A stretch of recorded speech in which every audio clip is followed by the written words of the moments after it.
407 years ago, our fathers brought forth upon this continent a new nation, conceived in liberty, and dedicated to the proposition that all men are created equal.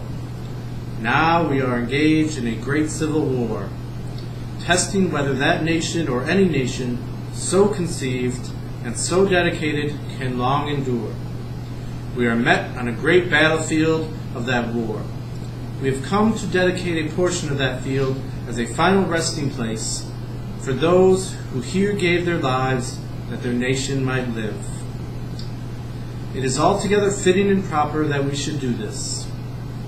But in a larger sense, we cannot dedicate, we cannot consecrate, we cannot hallow this ground. The brave men, living and dead, who struggled here have consecrated it, far above our poor power to add or detract. The world will little note, nor long remember what we say here, but it can never forget what they did here.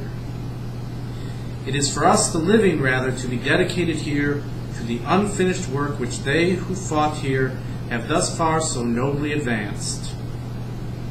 It is rather for us to be here dedicated to the great task remaining before us, that from these honored dead we take increased devotion to that cause for which they gave the last full measure of devotion, that we were highly resolved that these dead shall not have died in vain, that this nation under God shall have a new birth of freedom, and that government of the people, by the people, and for the people shall not perish from the earth.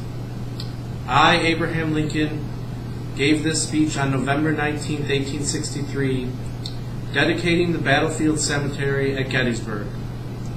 While in my speech I mentioned that what we say here will not long be remembered, I clearly was wrong, as this has become my most famous speech. Thank you.